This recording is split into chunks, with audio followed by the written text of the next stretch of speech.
Kisah sang kuryang yang mencintai ibunya Dayang Sumbi. Dikisahkan suatu waktu di Svargaloka, di mana tempat para dewa dan dewi tinggal, ada sepasang dewa dan dewi melakukan kesalahan besar. Sebagai hukuman, Batari Sunan Ambu yang merupakan dewi tertinggi sekaligus Ratu Hayangan mengusir mereka dari Svargaloka, dan mereka harus menjelma ke bumi sebagai hewan. Saat tiba di bumi, sang dewa berubah menjadi seekor anjing bernama Tumang, sedangkan dewi menjadi babi hutan bernama Celeng Wayungyang. Suatu hari, seorang raja bernama Sungging Perbangkara pergi ke hutan untuk berburu. Namun ia tersesat dan terpisah dari para pengawalnya.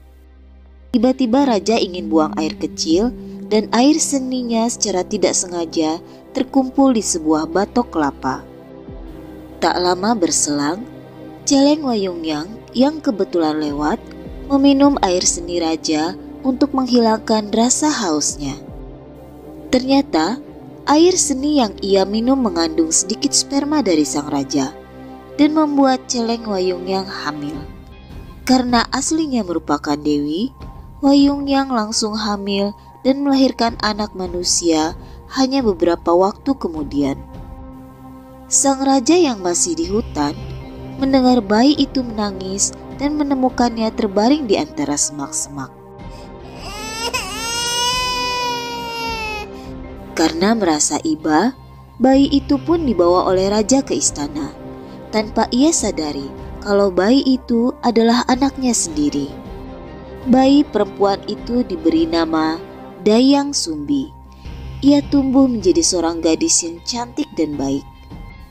Namun karena terlalu sayang, sang raja tidak mengizinkannya keluar istana, karena raja takut ada yang berbuat jahat pada Dayang Sumbi. Untuk mengobati rasa bosannya, Dayang Sumbi memiliki hobi menenun kain.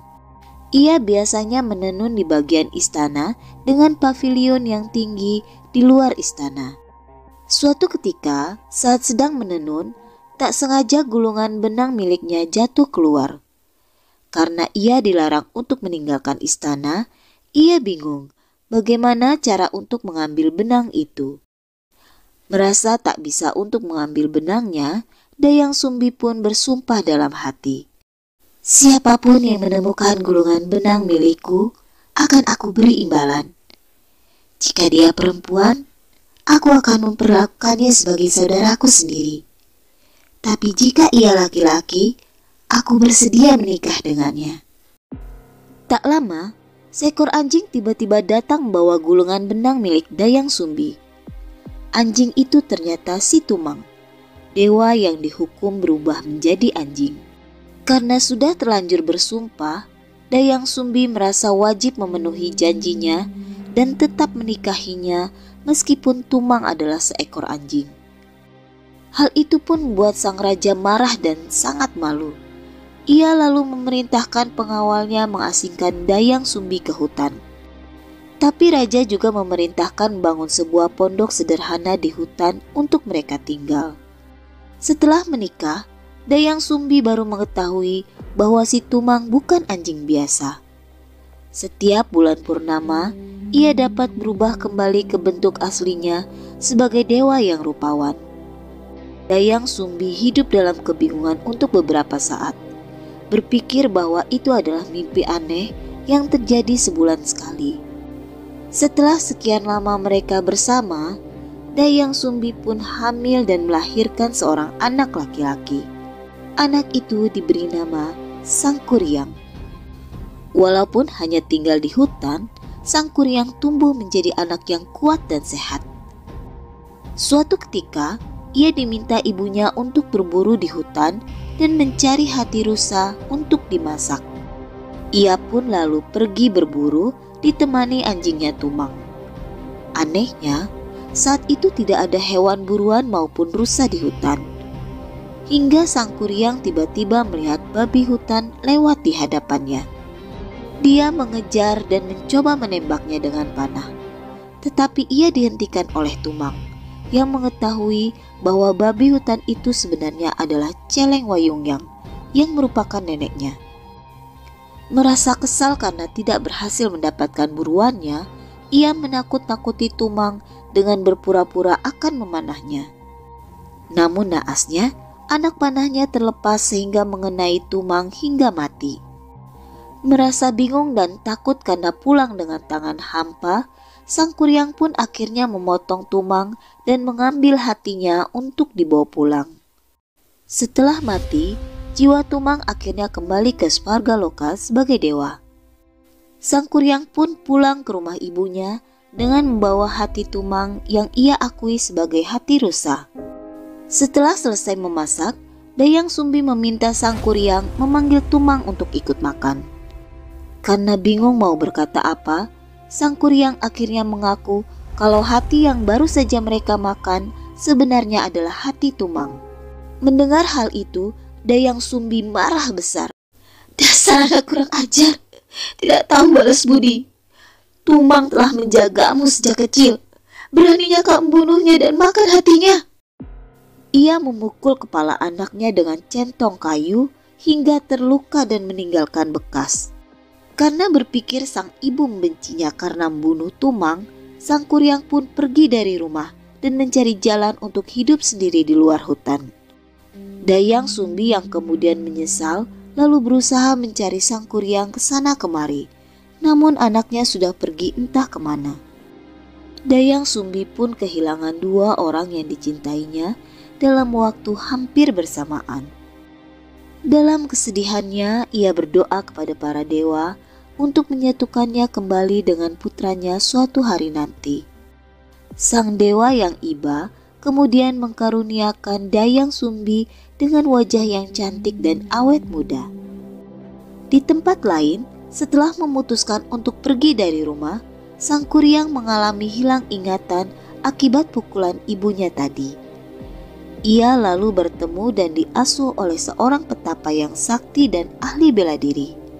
Karena lupa dengan namanya, ia kemudian diberi nama Jaka oleh sang petapa. Sang Kuryang pun tumbuh menjadi seorang pria dewasa yang kuat dan sakti. Tak cuma manusia, para jin dan makhluk gaib pun takluk oleh kesaktiannya dan menjadikan Sang Kuryang sebagai tuannya. Hingga suatu hari, ketika Sang Kuryang pergi ke hutan, ia bertemu seorang gadis cantik. Sang Kuryang pun kemudian ingin meminang wanita cantik tersebut. Karena hilang ingatan, Sang Kuryang tidak menyadari kalau wanita itu adalah ibunya Dayang Sumbi. "Hai putri, perkenalkan aku Jaka. Engkau sangat cantik sekali. Maukah engkau menikah denganku?" Sambil tersenyum, Dayang Sumbi menjawab, "Aku terlalu tua untukmu anak muda. Aku lebih pantas menjadi ibumu." "Tapi itu tidak mungkin. Kamu masih muda dan cantik. Mengapa kamu mengatakan bahwa kamu seumuran dengan ibuku?" tanya Sang Kuryang. Dayang Sumbi yang sebenarnya juga tertarik dengan ketampanan Sang Kuryang pun akhirnya mau menerima pinangannya. Beberapa hari menjelang pernikahannya, Dayang Sumbi diminta oleh Sang Kuryang untuk mengikatkan ikat kepalanya yang terlepas. Ketika akan mengikatnya, ia melihat bekas luka di kepala Sang Kuryang. Luka yang sama dengan anaknya yang dulu kabur karena ia pukul dengan centong nasi.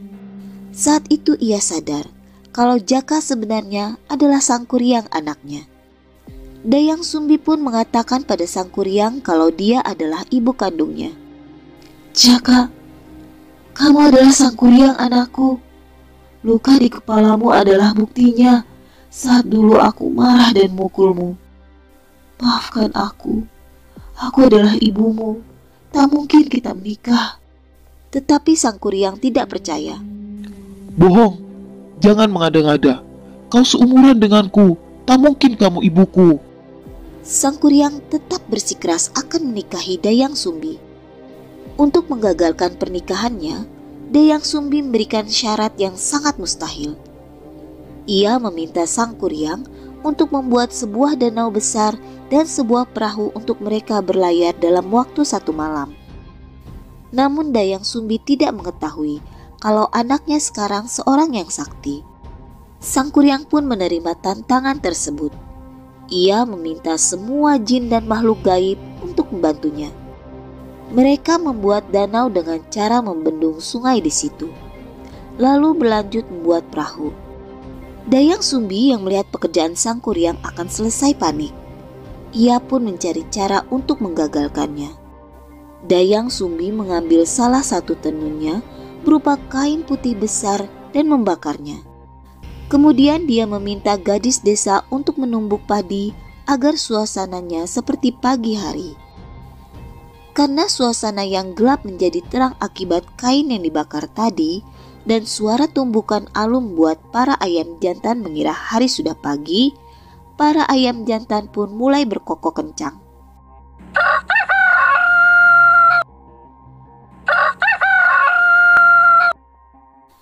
Para jin dan makhluk gaib yang membantu pun juga pergi karena mengira hari sudah pagi dan matahari akan segera bersinar. Pekerjaan pembuatan danau dan perahu pun tidak terselesaikan.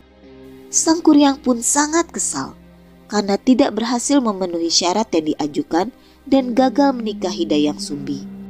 Apalagi setelah ia mengetahui kalau ternyata ia gagal akibat akal-akalan dan siasat Dayang Sumbi.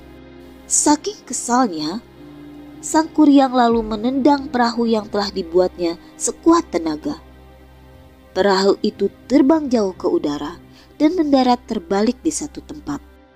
Dalam sekejap, perahu yang jatuh menelungkup itu berubah menjadi gunung yang diberi nama Tangkuban Perahu.